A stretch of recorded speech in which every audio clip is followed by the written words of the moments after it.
जय Hind. Bajrangi study point में आपका स्वागत है। इस वीडियो में हम लोग चंद्रमा यानी अपने मून के बारे में बात करेंगे, जो कि अर्थ का एक नेचुरल सैटेलाइट है। इस वीडियो में हम लोग मून से जुड़े सभी फैक्ट्स या फिनोमिनन के बारे में जानेंगे। पेरिजी क्या होता है, एपीजी क्या होता है, और मून के फेजेस यानी चंद्रमा की कलाएँ कौन कौन सी होती हैं, इन सब को हम इस वीडियो में देखेंगे। इससे पहले हम लोग सोलर सिस्टम का चैप्टर पढ़ चुके हैं, जिसमें मून का एक ब्रीफ लिया गया था। तो आज हम लोग इसमें मून का डिटेल वीडियो कवर करेंगे। तो चलिए स्टार्ट करते हैं। देखिए, मून अर्थ का एक नेचुरल सैटेलाइट है। सैटेलाइट क्या होता है? जो किसी एक ऑब्जेक्ट के चारों ओर चक्कर लगाता है, उसे सैटेलाइट बोलते हैं। तो मून अर्थ का नेचुरल सैटेलाइट है, यानी ये हमें नेचर ने ही दिया है और ये अर्थ के चारों ओर चक्कर लगाता है, ऐसे इलिप्टिकल पाथ में। आप यहाँ पे देख सकते हैं, क्योंकि डायरेक्टली ये अर्थ के चक्कर लगाता है और इनडायरेक्टली ये सन के भी चक्कर लगाता है। क्योंकि ये जब अर्थ सन के चक्कर लगाती है तो मून भी अर्थ के साथ साथ सन के भी चक्कर लगाता है। यानी मून डायरेक्टली अर्थ के चक्कर लगाता है और इनडायरेक्टली सन के चक्कर लगाता है। अच्छा, मून की खुद की कोई हीट और लाइट नहीं होती है। ये अगर चमकता है या हमें दिखाई देता है तो ये सन की लाइट से ही। जैसे मान लिया ये सन है, यहाँ से अगर इसकी रेज यहाँ पे पड़ रही हैं तब हम अर्थ पे यहाँ पे हम लोग देख सकते हैं इसको। अर्थ से मून की दूरी है 3,84,000 किलोमीटर और धरती पर मून की लाइट यानी चांदनी आने में लगभग 1.5 सेकंड का समय लगता है। यानी 1.5 सेकंड में मून से अर्थ पर मूनलाइट पहुंच जाती है। 1.5 सेकंड, न कि 1.5 मिनट। तो 1.5 सेकंड में मूनलाइट मून से अर्थ तक पहुंच जाती है। वहीं सन से अर्थ पे पहुंचने में कितना लगता है सनलाइट? तो इसे लगभग 8 मिनट 20 सेकंड लगते हैं, यानी 500 सेकंड। और ये मात्र 1.5 सेकंड में अर्थ पे पहुंच जाती है। अच्छा, हमारा चांद अर्थ के चारों ओर चक्कर लगाने में लगभग 28 से 29 दिन लेता है।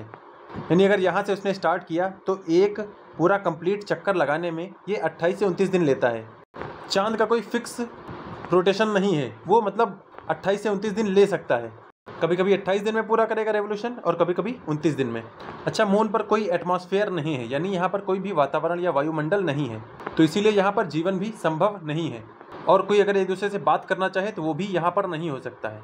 और मून पे जाके अगर हम लोग आसमान को देखेंगे तो वो काला नजर आएगा, क्योंकि वहाँ पर कोई भी धूल वूल नहीं है एटमॉस्फेयर की ना होने की वजह से। इसलिए हमें आसमान काला दिखाई देता है, क्योंकि आसमान हमें नीला तभी दिखाई देगा जब वहाँ पर धूल के कण होंगे, तभी तो लाइट का परावर्तन होगा, यानी रिफ्रैक्शन होगा लाइट का। और मून पर अगर एटमॉस्फेयर नहीं तो इसका भी एक नुकसान है। जैसे कि अगर कोई एस्टेरॉइड या मिटियोर टूट के अलग आएगा या अर्थ की मून की तरफ भागेगा तो वो डायरेक्ट मून पे गिर जाएगा, क्योंकि यहाँ पर कोई एटमॉस्फेयर है नहीं, तो उसे कोई रोक सकता नहीं। तो वो डायरेक्ट यहाँ पे आके गिर जाएगा और यहाँ पर गड्ढे बना देगा।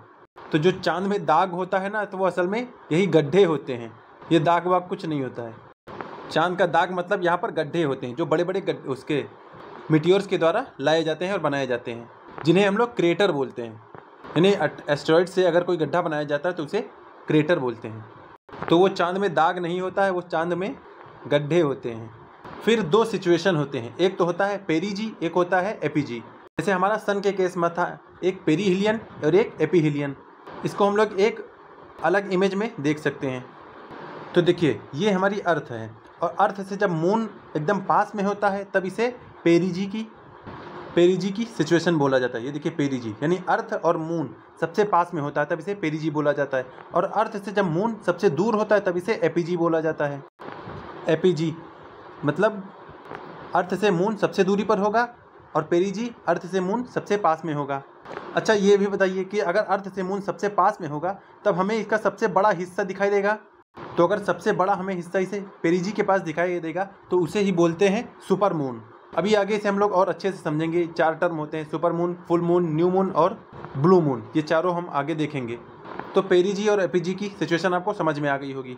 सेम ऐसा सन के साथ होता है। मान लिया ये सन है तो इसको अगर अर्थ मान लेंगे और इसको सन मान लेंगे। तो अगर ये सन पास में है तो इसे बोला जाएगा पेरीहिलियन, और ये सन दूर में है तो इसे बोला जाएगा एपीहिलियन।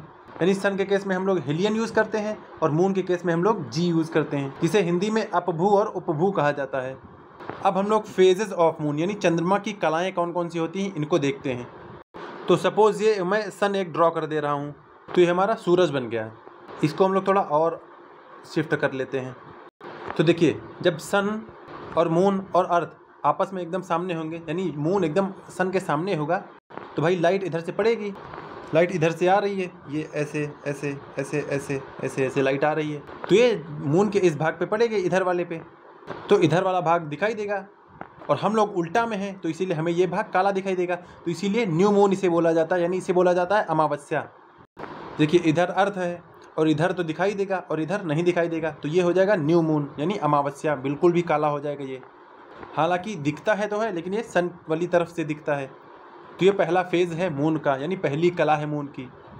फिर दूसरा है वैक्सिंग क्रिसेंट, यानी चंद्र के आकार का, थोड़ा बहुत इस पर लाइट पड़ती है। वैक्सिंग मतलब होता है बढ़ना और क्रिसेंट मतलब होता है चंद्र के आकार का। तो ये देखिए थोड़े बहुत इस पर लाइट पड़ती है तो अर्थ से हमें थोड़ा बहुत दिख जाता है, तो ये हो गया वैक्सिंग क्रिसेंट। फिर आता है फर्स्ट क्वार्टर, यानी हमें आधा हिस्सा इसका दिखाई देता है और आधा नहीं दिखाई देता है, तो ये फर्स्ट क्वार्टर हो गया। फिर आता है वैक्सिंग गिब्बस, यानी अब चांद यहाँ से यहाँ पे आ गया तो हमें चांद का 1/3 भाग दिखने लगा, तो इसे बोलते हैं वैक्सिंग गिब्बस। वैक्सिंग मतलब बढ़ना और गिब्बस का मतलब 1/3 से ज़्यादा दिखाई देना किसी चीज़ का, तो ये हो गया वैक्सिंग गिब्बस, ये हमें इतना दिखाई दे रहा है। फिर आ गया फुल मून, यानी पूर्णिमा जिसे बोला जाता है। तो देखिए न्यू मून क्या है, अमावस्या, फुल मून क्या है, पूर्णिमा। जब सन की रेज आएंगी इधर डायरेक्टली पड़ेंगी और हमें पूरा दिखेगा तो उसे बोलते हैं फुल मून। हालांकि चांद का हम पूरा भाग कभी भी देख ही नहीं सकते हैं। चांद क्या, किसी भी चीज़ का हम लोग कभी पूरा भाग नहीं देख सकते। जैसे ये पेन है, पेन का हम लोग ऊपर वाला हिस्सा ही देख सकते हैं, नीचे वाला नहीं देख सकते ना। तो इसी तरह हम लोग देख सकते हैं यहाँ पर मैक्सिमम पार्ट, लेकिन पूरा नहीं देख सकते हैं, क्योंकि जो भी दिखाई देता है वो सबसे ज़्यादा होता है, इसीलिए इसे हम लोग फुल मून या पूर्णिमा बोल देते हैं। फिर फुल मून के बाद फिर धीरे धीरे भाई कम होगा। भाई पहले धीरे धीरे बढ़ रहा था उसकी रोशनी, फिर धीरे धीरे उसकी रोशनी कम होगी, यानी ये अमावस्या की तरफ जाने लगा है। पहले ये पूर्णिमा की तरफ आ रहा था, अभी अमावस्या की तरफ जा रहा है। तो देखिए अभी आधे से ज़्यादा चांद दिखाई दे रहा है, तो इसे बोलेंगे वैनिंग। वैनिंग मतलब कम होना और गिब्बस मतलब तो वही कि आधे से ज़्यादा दिखाई देना। फिर आता है थर्ड क्वार्टर, यानी आधा दिखाई देना और आधा गायब होना या आधा ना दिखाई देना। फिर आता है वैनिंग क्रिसेंट, वैनिंग मतलब कम होना और क्रिसेंट मतलब चांद के आकार का। और फिर अपने न्यू मून पे आ जाता है, यानी अमावस्या पे फिर से आ जाता है मून, यानी चंद्रमा अपनी 8 कलाएँ पूरी कर चुका है। पहला है वैक्सिंग क्रिसेंट, पहला है न्यू मून यानी अमावस्या, दूसरा है वैक्सिंग क्रिसेंट, फिर तीसरा है फर्स्ट क्वार्टर, चौथा है वैक्सिंग गिब्बस बढ़ रहा है, फिर पांचवा है फुल मून पूर्णिमा, छठा है वैनिंग गिब्बस, सातवां है थर्ड क्वार्टर और आठवां है वैनिंग क्रिसेंट। तो ये तो हो गई चंद्रमा की कलाएँ जो कि हमें धरती से दिखाई देती हैं। और ये पूरा कंप्लीट एक रेवोल्यूशन होने में 28 से 29 दिन लगता है, यानी यहाँ न्यू मून से फिर ये सब क्रॉस करने फुल मून में 14 दिन, 14 से 15 दिन या 14 दिन, फिर इधर से आने में, फिर इधर पहुँचने में फिर 14 दिन, यानी 28 दिन इसको मान लिया जाता है। तो ये सभी चंद्रमा की कलाएँ हो गई। अब हमारे पास कुछ टर्म हैं, जैसे तो हमारे पास ये 4 टर्म हैं कि फुल मून क्या होता है, न्यू मून, ब्लू मून और सुपर मून। तो फुल मून तो आप जान चुके हैं किसे पूर्णिमा बोला जाता है, जब चंद्रमा का प्रकाश पूरी तरह से लगभग दिखाई दे हमें तो उसे होता है फुल मून। फिर न्यू मून बिल्कुल भी अंधेरा हो, कुछ ना दिखाई दे, हमें कुछ ना दिखाई दे, बाकी तो उधर रहता ही है। ब्लू मून क्या होता है, ब्लू मून थोड़ा समझने वाला। तो जैसे देखिए मान लिया 1 तारीख को फुल मून आया, यानी पूर्णिमा आ गई 1 तारीख को, तो दूसरी पूर्णिमा कब आएगी, लगभग 28 दिन बाद, 29 या 30 को, ठीक है ना। तो 29-30 के बाद फिर से फुल मून आएगा उसी महीने में, समझ रहे हैं ना आप। जैसे फिर से कि 1 तारीख को फुल मून यानी पूर्णिमा है 1 तारीख को, फिर 28 दिन बाद ये पूरा चक्कर करके उसी महीने की 29 या 30 तारीख को फिर से एक पूर्णिमा आएगी या फुल मून आएगा। तो एक ही महीने में दूसरा फुल मून जब आएगा तब उसे बोलेंगे ब्लू मून। यानी ब्लू मून नीला चांद नहीं होता है, किसका कलर नीला हो गया, ऐसा कुछ नहीं है। यानी एक ही महीने में अगर 2 बार पूर्णिमा आ जाए तब उसे बोलेंगे ब्लू मून। और ये तभी होगा जब पूर्णिमा 1 या 2 तारीख को होगी। जैसे मान लिया अगर 1 तारीख को हो गई तो एक 28 या 29 को हो गया, और 2 को हो गई तो 30 को हो गया, और अगर मैक्सिमम 3 को हो गया तो 31 को हो जाएगा 28 दिन बाद। लेकिन अगर पूर्णिमा 4 तारीख को हो गई तो अगली पूर्णिमा आएगी 1 या 2 को ही। तो आई थिंक आपको ब्लू मून भी एकदम क्लियर हो गया होगा। फिर आता है सुपर मून। सुपर मून मैंने इसमें बताया था पेरी जी के बारे में कि मतलब मैक्सिमम पार्ट जो हम लोग मून का देख सकते हैं वह है सुपर मून। तो जब सबसे अर्थ के सबसे करीब होगा मून यानी पेरी जी सिचुएशन में, तभी हम लोग मून के मैक्सिमम पार्ट को देख पाएंगे, उसे ही बोला जाता है सुपर मून। तो सुपर मून में हम लोग मून के लगभग 59 या 60 पार्ट को देख सकते हैं। 59% तक हम लोग मून को देख सकते हैं या 60% तक हम लोग मून को देख सकते हैं। और ये तभी होगा जब मून अर्थ के एकदम पास में होगा, यानी पेरिजी वाली सिचुएशन पे। और हाँ, यहाँ से एक और हम लोग समझ सकते हैं कि अगर हम लोग जब कोई सैटेलाइट भेजते हैं, अगर मून पे सैटेलाइट भेजना होगा तो इसी सिचुएशन में भेजेंगे ना, जब अर्थ और मून पास में होगा। इस सिचुएशन में तो भेजेंगे नहीं जब दूर होगा, क्योंकि भाई जब ऐसे यहाँ से भेजेंगे तो हम लोग तुरंत पहुँचा भी देंगे मून के पास। यानी पेरिजी वाली सिचुएशन में हम लोग अर्थ से सैटेलाइट मून पे भेजेंगे, ना कि एपीजी वाली सिचुएशन में, क्योंकि इससे डिस्टेंस कम हो जाती है। डिस्टेंस कम हो जाएगी तो इसी तरह लागत या खर्चा कम आएगा फ्यूल व्यूल में, और टाइम भी बच जाएगा। तो इसीलिए हम लोग पेरिजी सिचुएशन पे ही सैटेलाइट भेजते हैं अगर मून पे भेजना हुआ तो आई थिंक कि आपको मून के बारे में पूरी क्लियरिटी आ गई होगी।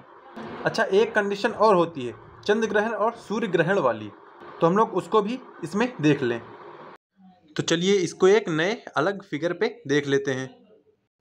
तो देखिए, सूर्य ग्रहण जिसे सोलर एक्लिप्स बोलते हैं, तो देखिए जब सन और अर्थ के बीच में, यानी सूर्य और धरती के बीच में जब मून आ जाएगा, चंद्रमा, और ये तीनों एक ही लाइन में होंगे, तो सन की रेज मून पे पड़ेंगी और मून पार्शली या थोड़ा बहुत सन को कवर कर लेगा, और धरती पर रहने वाले कुछ लोगों को ये सन भी नहीं दिखेगा।